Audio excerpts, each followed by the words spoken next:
तो बजट से जुड़ी हुई हमारी खास जो पेशकश है उसमें हम ये एसेंस करने की या गौज करने की कोशिश कर रहे हैं कि बजट में इस बार क्या हो सकता है, डिफरेंट डिफरेंट सेक्टर्स की बजट से क्या उम्मीदें हैं, इंडस्ट्री क्या मान के चल रही है।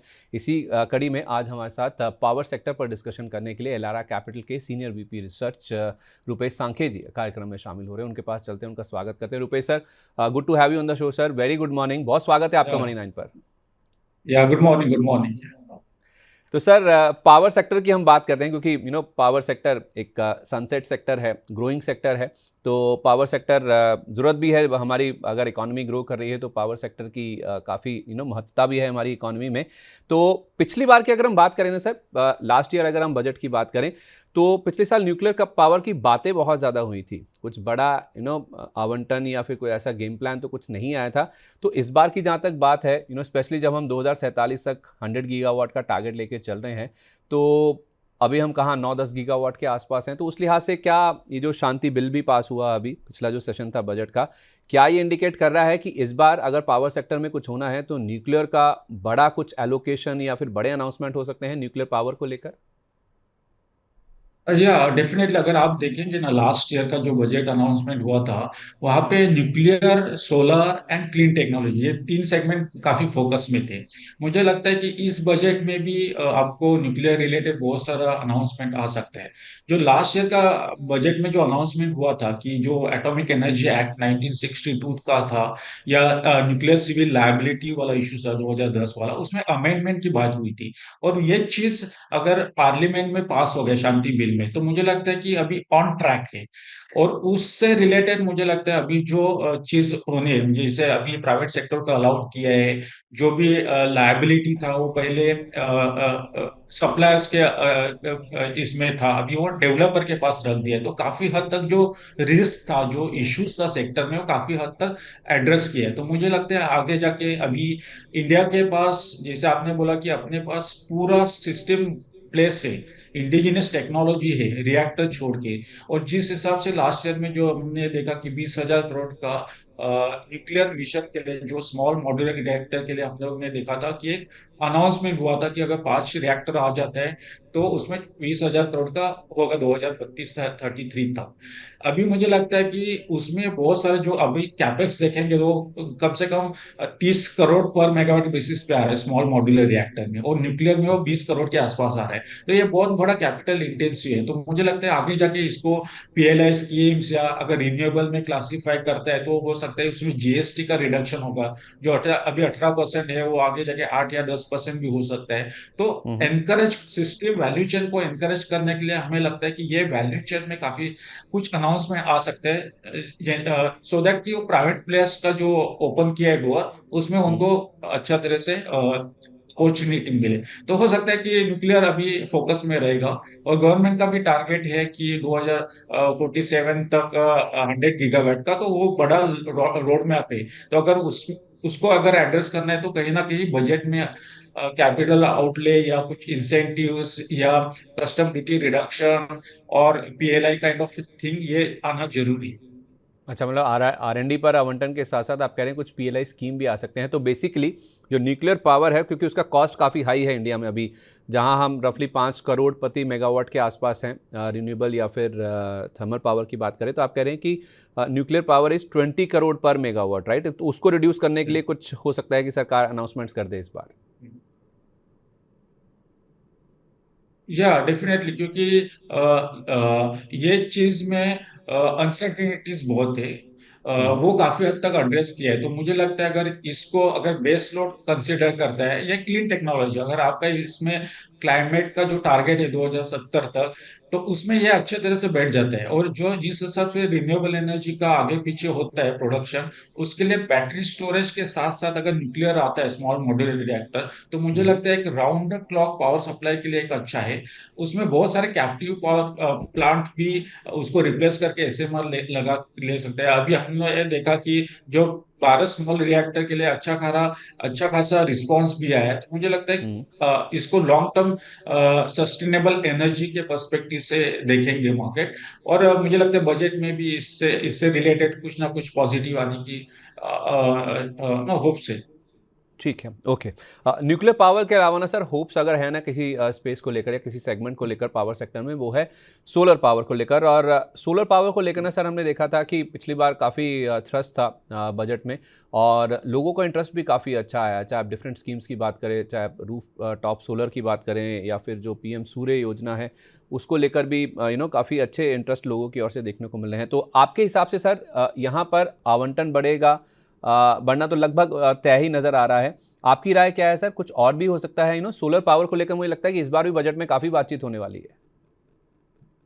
डेफिनेटली सोलर का अगर आप एमएनआरई और मिनिस्ट्री ऑफ पावर, ये दो अगर मिनिस्ट्री को अगर सेपरेट करते हैं अलोकेशन वाइज, तो एमएनआरई में जो पूरा जो अलोकेशन आया था, उसके पहले साल में वो 10-11 हजार 12 हजार करोड़ के आसपास था। लास्ट ईयर में वो 25-26 हजार करोड़ का था। इस साल में हमें लगता है वो 35 से 40 हजार करोड़ तक आ सकता है। इसका कारण ये है कि जो पीएम सूर्यघर योजना जो अनाउंस किया था 2024 के बजट में, उसमें अभी तक उतना अभी इंस्टॉलेशन का बढ़ रहा है। तो जो 1 करोड़ में से मुझे लगता है कि 15% इंस्टॉलेशन हुआ है, तो आगे जाके इसका इंस्टॉलेशन होगा।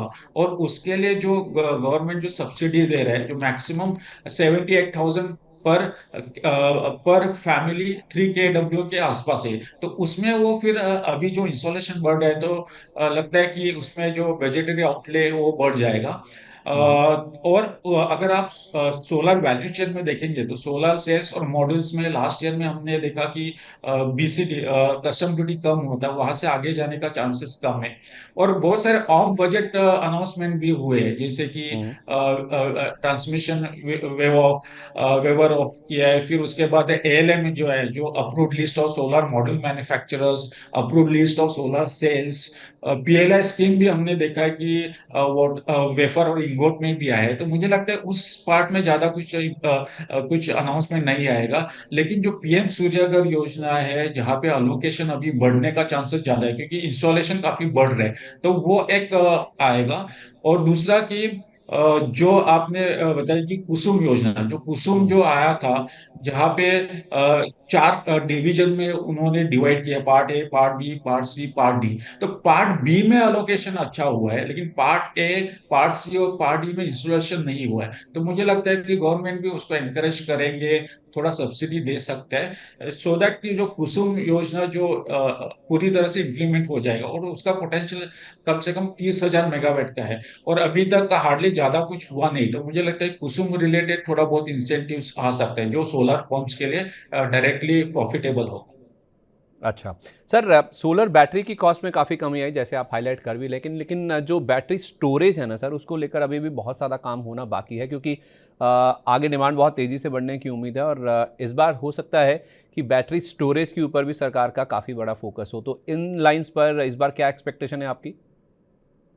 आपने सही कहा है कि सोलर और बैटरी का जो कॉस्ट है, जैसे बैटरी का अगर 10 साल से देखेंगे, तो कॉस्ट कम से कम 80% के नीचे आ गया है। और उसके हम्म। वजह से क्या हो रहा है, सोलर और उसमें टेक्नोलॉजी के लिए बहुत सारा इंप्रूवमेंट हुआ है। जो बैटरी का लाइफ जो 5,000 6,000 ये थे आवर्स में थे, वो उसको इम्प्रूव होकर 15 हजार के आ गया। फिर एनर्जी डेंसिटी भी काफी इम्प्रूव हुआ है। तो उसके वजह से सोलर और बैटरी का जो कॉस्ट है, जो 2 घंटे का सोलर है, तो वो 2.6 रुपीज तक आया है।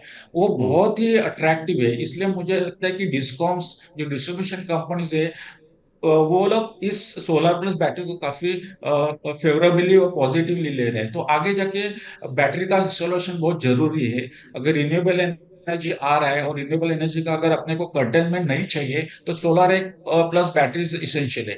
बैटरी का इंस्टॉलेशन इंडिया में बहुत कम है।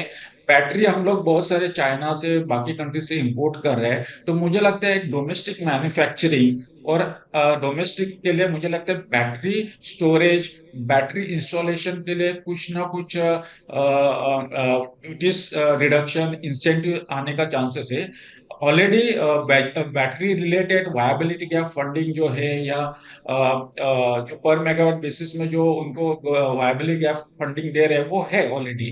लेकिन इंस्टॉलेशन ज्यादा हो नहीं रहे, तो हो सकता है उसमें जो मिनरल्स लगता है, उसमें कुछ एग्जाम्पशन आने की चांसेस बहुत ज्यादा है। अच्छा, ठीक है, चलिए, ये बात होगी जनरेशन की। पावर ट्रांसमिशन की अगर हम बात करें सर, तो इस बार पावर ट्रांसमिशन को लेकर किस तरह की उम्मीद है? तो पावर ट्रांसमिशन में दो कैटेगरीज होता है, जो एक स्टेट का दूसरे स्टेट के साथ जो ट्रांसमिशन लाइन जो होता है जिससे हाई वोल्टेज ट्रांसफर होता है, और दूसरा है जो स्टेट के अंदर ही जिसको इंट्रा स्टेट बोलते हैं। तो इंडिया ने काफी लास्ट 10 साल में काफी सारा कैपेसिटी क्रिएट किया है और पावर इंटीग्रेट हो रहा है, लेकिन जो सोलर में जो फोकस हुआ था, जो सोलर रिलेटेड दो तीन चार स्टेट्स है जहाँ पे सोलर रिच स्टेट्स हम लोग बोल सकते हैं, उसमें बहुत सारे अनाउंसमेंट हुए थे। जैसे 2015 में ग्रीन कॉरिडोर फेज 1 अनाउंस हुआ था, उसमें 8,000 सर्किट किलोमीटर एडिशन हुआ था। दो ग्रीन एनर्जी कॉरिडोर 2 का ऑलमोस्ट अभी कंप्लीट हो रहा है। मुझे लगता है green energy corridor third phase अभी अनाउंसमेंट तो हुआ है, लेकिन उससे रिलेटेड कैपिटल आउटले हो सकते हैं, क्योंकि ये कम से कम 55 से 60 हजार करोड़ के आसपास का इन्वेस्टमेंट है, और इसमें बहुत सारे स्टेट्स भी आ रहे हैं। तो अगर ये स्टेट्स ये रिसोर्सेस को अगर हम लोग ग्रिड में डालते हैं तो काफी हद तक मुझे लगता है रिन्यूएबल एनर्जी इंटीग्रेट हो जाएगा। तो मुझे लगता है कि जो जी सी जो ग्रीन एनर्जी कॉरिडोर फेज 3 उसका अनाउंसमेंट और कैपिटल बजट आ सकते हैं, क्योंकि कम से कम गवर्नमेंट उसमें 25 से 30% का सब्सिडी दे रहे हैं। तो मुझे लगता है उससे रिलेटेड काफी फोकस आ सकता है। बाकी इक्विपमेंट से रिलेटेड मुझे इतना कुछ अभी नहीं लग रहा है, क्योंकि इंडिया के पास अभी कैपेसिटी अवेलेबल है। आप transformer, cables, insulator, substations related जो वैल्यू चेन है उसमें हम इंडिया के पास काफी अच्छा कैपेसिटी बिल्ड किया है, लेकिन इंटीग्रेशन के लिए GEC 3 का अनाउंसमेंट जरूरी है। कर ली सर, हमने ट्रांसमिशन की बात कर ली। जो तीसरा तबका है पावर का वो है डिस्ट्रीब्यूशन का। और डिस्ट्रीब्यूशन की जहाँ तक बात है सर, जो स्मार्ट मीटरिंग वाला एक जो बड़ा एलोकेशन हुआ था सरकार की ओर से, उसका क्या अपडेट है? और ये जो स्मार्ट मीटरिंग है उसको लेकर क्या इस बार भी बजट में कुछ बड़ा हो सकता है ना, which is actually very positive for discoms? Definitely ये जब ये स्कीम लॉन्च हुआ था, रिवैम्प डिस्ट्रीब्यूशन सेक्टर स्कीम्स, जो 2021 में हुआ था, और उसमें दो पार्ट में उन्होंने बेनिफिट दिया था। उसमें एक पार्ट है वो TND लॉस कम करना है, और दूसरा आपको टेक्नोलॉजी क्रिएट करना है कैपेसिटी बिल्डअप रिलेटेड। तो मुझे लगता है TND लॉसेस कम हुआ है, और जो टोटल जो स्कीम था वो 3 लाख करोड़ के आसपास है, और उसमें सेंट्रल गवर्नमेंट का जो सब्सिडी है या ग्रांट जो दे रहा है गवर्नमेंट, जो सेंट्रल गवर्नमेंट जो पैसा इन्वेस्ट कर रहा है उसमें 97,000 करोड़ का है। तो अगर आप नए दिसंबर का नंबर्स देखेंगे तो 25 करोड़ का स्मार्ट मीटर इंस्टॉलेशन है 2027-28 तक। वो अभी खाली 5 करोड़ का इंस्टॉलेशन हुआ है। बारह ओके। करोड़ सैंक्शन 21 करोड़ का हुआ है, लेकिन जो ऑर्डर प्लेस हुआ है जो 12 करोड़ का है, और उसके लिए जो 97,000 करोड़ का जो सेंट्रल गवर्नमेंट पैसा डाल रहे हैं एज अ कैपिटल ग्रांट, उसमें अभी तक जो अमाउंट जो डिसबर्स हुआ है 37-40 थाउजेंड करोड़ का। अभी भी उसमें 50,000 करोड़ का बाकी है। और जिस हिसाब से ऑर्डर प्लेस हुआ है और जो स्टेट्स अभी टेंडर्स ओपन कर रहे हैं, तो मुझे लगता है ये कैपिटल अलोकेशन बढ़ने का चांसेस है, क्योंकि अभी काफी सारे स्मार्ट मीटर इंस्टॉलेशन हो रहे हैं। तो बजटेड एलोकेशन इसलिए उसमें भी बढ़ने की पॉसिबिलिटी है। तो स्मार्ट मीटर मैन्युफैक्चरर्स है या EPC प्लेयर्स है, उनको भी काफी अच्छा बेनिफिट हो सकता है। तो सर ओवरऑल देखा जाए, हमने तीनों तबकों की बात कर ली, power sector as a whole हमने डिस्कस कर लिया। तो इसके बेसिस पर यहाँ से run up to the budget या फिर लॉन्गर टर्म के लिए पावर सेक्टर में आपकी क्या टॉपिक्स हैं सर? ऐसे पावर सेक्टर का लास्ट 1 साल से अगर वैल्यूएशन देखेंगे तो काफी सारे स्टॉक्स का डाउन हुए 20-25%। उसमें बहुत सारे एक्सेस वैल्यूएशन क्रिएट हुआ था। अभी सारे स्टॉक एक अच्छा रीजनेबल लेवल पे चल रहे हैं, तो मुझे वी आर पॉजिटिव 1-2 साल के पर्सपेक्टिव से स्टॉक्स में काफी पॉजिटिव है। लेकिन अगर आप खाली बजट के पर्सपेक्टिव से देखेंगे तो मुझे लगता है कि जो इंटीग्रेटेड प्लेयर्स है जैसे टाटा पावर हो गए, JSW एनर्जी, NTPC, वो जनरेशन साइड में हमें लगता है कि अच्छा कंपनीज प्लेस हो सकता है, जहाँ पे बजट रिलेटेड अनाउंसमेंट अगर आता है तो उसमें मूवमेंट होगा। और जो ट्रांसमिशन रिलेटेड जो कंपनीज है, ABB, सीमेंस, AEC, कल्पतरु, जो ट्रांसमिशन रिलेटेड जो होंगे। और बाकी अगर देखेंगे तो मुझे लगता है फाइनेंसिंग रिलेटेड PFC, REC में अच्छा बजट रिलेटेड मूवमेंट आने की चांसेस है। ओके, तो कहाँ कहाँ फिर आप खरीदारी करने की राय दे रहे हैं और क्या टारगेट्स लेके चल रहे हैं सर? ये हमें एनटीपीसी में अच्छा खासा वैल्यूएशन दिख रहा है। वहाँ पे 25-30% का अपसाइड आ सकता है। टाटा पावर में भी 20% का अपसाइड दिख रहा है।